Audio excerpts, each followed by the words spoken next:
세종대왕과 빌 게이츠, 비틀스의 1만 시간의 법칙. 문화전문기자 이재우의 비욘드 포토. 영의정 시몬과 이종무 장군 묘에서.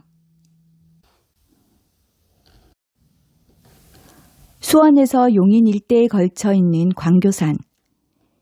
이 인근에 세종 치세기의 두 중요 인물 묘가 있다. 영의정 시몬과 이종무 장군이다. 세종대왕의 장인인 청송심씨 시몬은 수원 광교 역사공원에, 대마도 정벌의 주역 장수희씨 이종무 장군은 용인 고기리 마을 산자락에 잠들어 있다.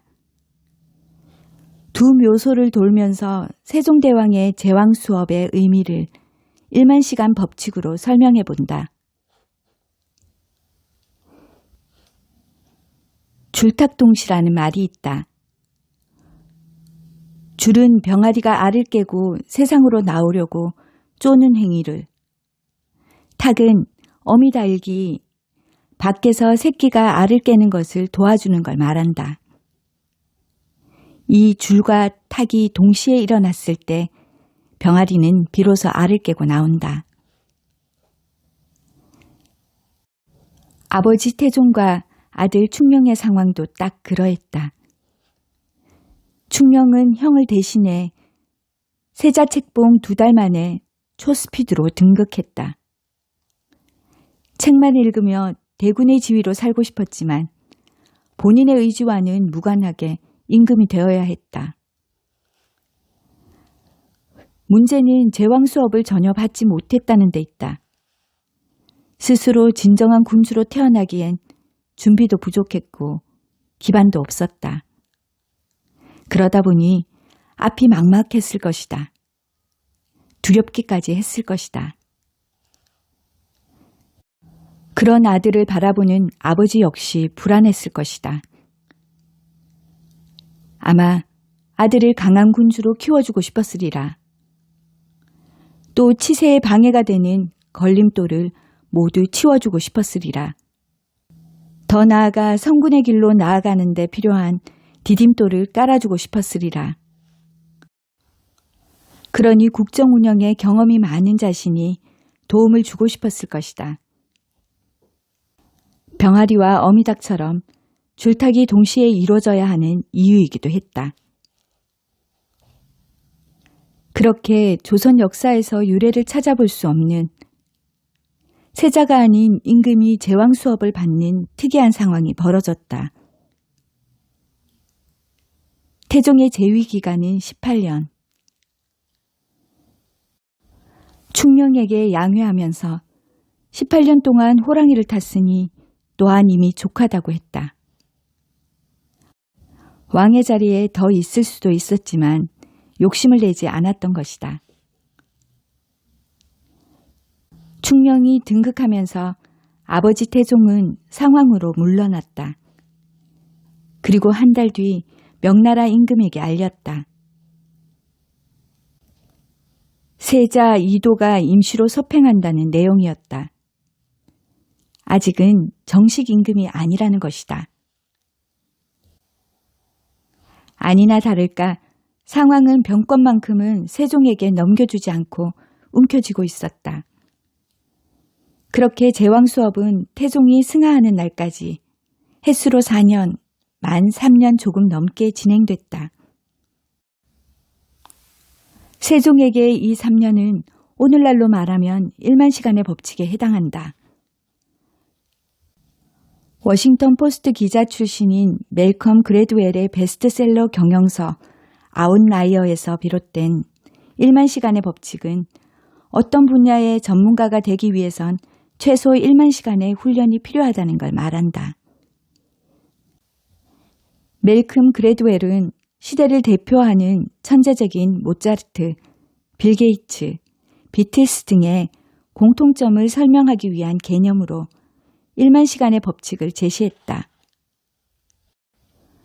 1만 시간은 주 5일 하루에 10시간을 일한다고 가정하면 3년에 해당한다. 세종의 경우 이 1만 시간을 어떻게 활용했을까? 결론부터 말하자면 아버지에게 휘둘린 기간이 아니라 스스로 고갱이를 더 단단히 하는 시기였다. 그 제왕 수업 기간 중엔 고통과 경사가 겹친다. 대표적인 일이 시몬의 죽음과 대마도 정벌이다. 정치적 사건, 장인 시몬의 억울한 죽음. 시몬의 죽음은 아버지 태종이 아들 세종에게 가장 큰 고통을 준 정치적 사건이었다. 시몬은 사위가 왕에 오르면서 일약 영의정으로 발탁됐다. 그러면서 명나라의 사은사로 떠났다가 귀국길에 체포됐다. 강상인의 옥에 연루되면서다. 강상인의 옥은 병조 참판이던 강상인이 군사일을 상왕인 태종에게 보고하지 않고 세종에게만 보고하면서 발생했다. 병권을 쥐고 있던 태종을 건너뛰었다가 노여움을 산 것이다. 강상인을 신문한 결과 시몬이 연루되었다는 이야기가 흘러나왔다. 결국 체포된 시몬은 수원에서 사사, 실록은 스스로 목숨을 끊었다고 기록됐다. 엎친 데 덮친 격. 부인은 노비가 되고 집안은 몰락했다. 왕의 장인인 국군은 분명 억울한 죽음을 당했다. 태종은 시몬이 죄가 없다는 걸 분명 알고 있었을 것이다. 그럼에도 불구하고 외척 세력 견제를 위해 비정한 방법을 택했다. 세종은 몹시도 원통했을 것이다. 임금이면서 장인의 목숨을 구명해주지 못했으니 말이다. 그러니 몹시도 아버지가 원망스러웠으리라. 다른 임금이었다면 훗날 장인의 죄를 다시 조사하게 했을 것이다. 세종은 그렇게 하지 않았다. 태종 사후 신하들이 시몬을 몰아붙인 자들을 가려 벌주자고 주청했다. 하지만 세종은 상황이 합리적으로 처리하신 일이니 더 이상 거론하지 말라는 지시를 내렸다.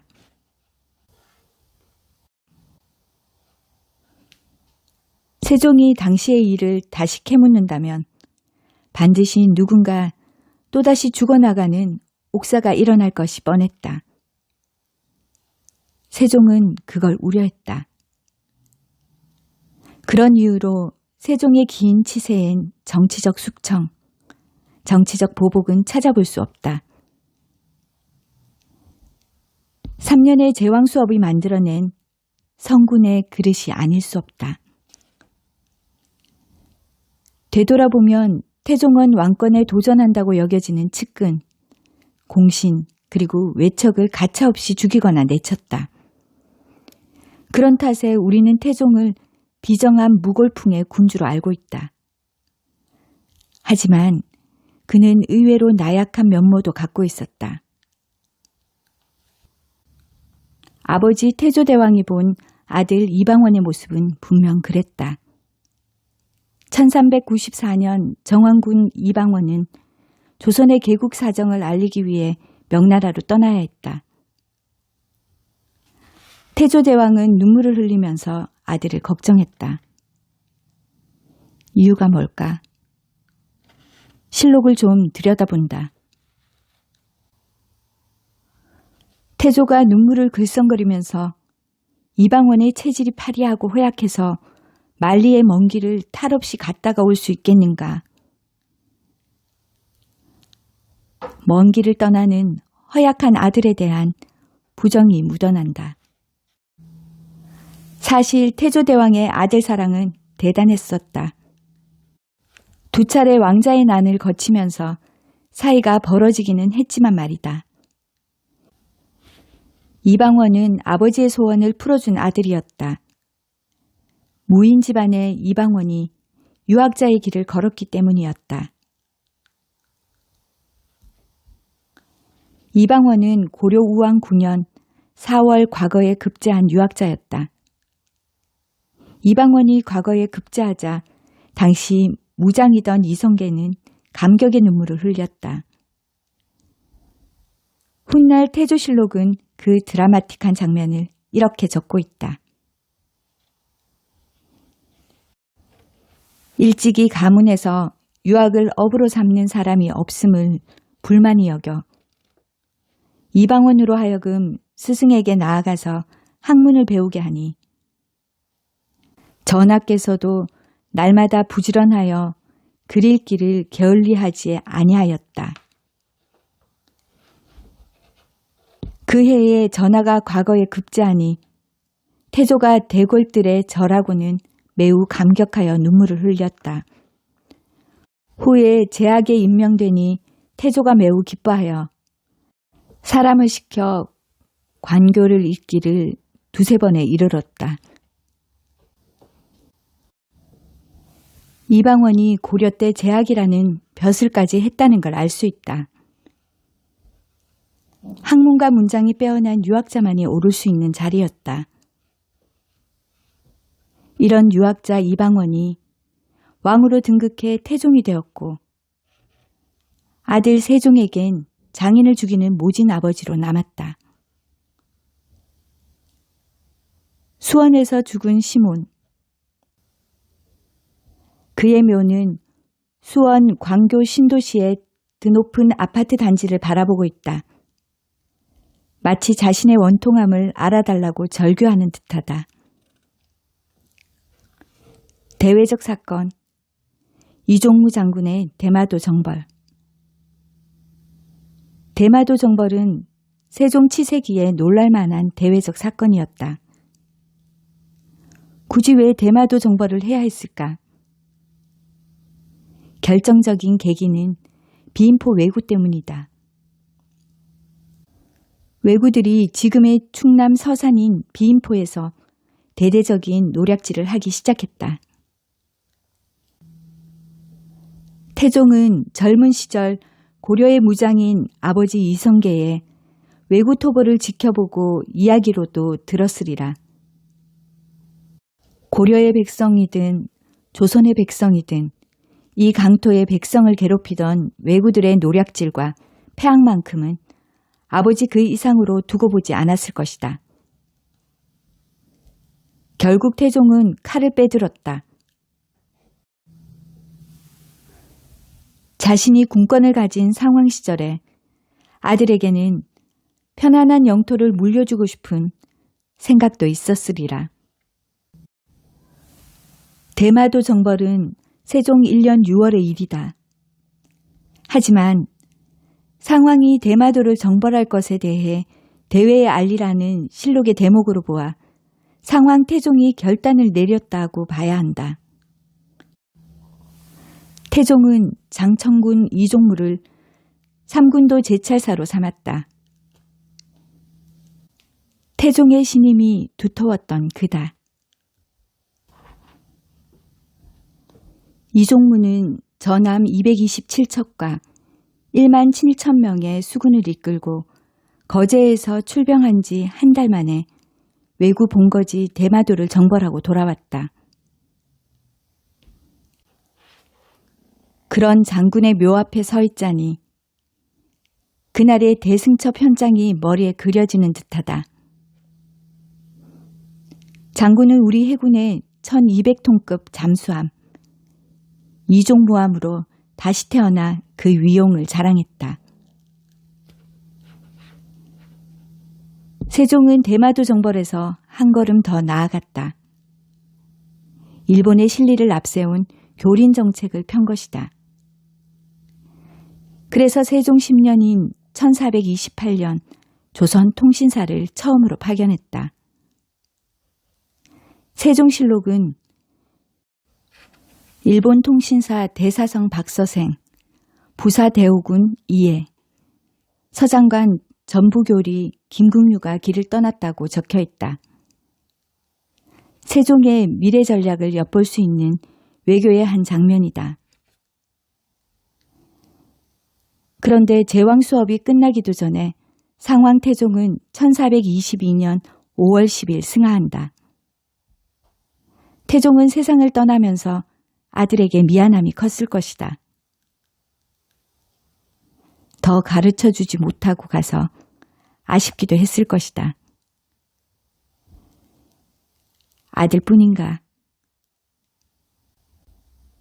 태종은 죽음을 맞는 순간에도 백성들을 떠올렸을 것 같다. 유언과도 같은 말이 전해진다. 죽어서도 비를 내리게 하겠다는 말이었다.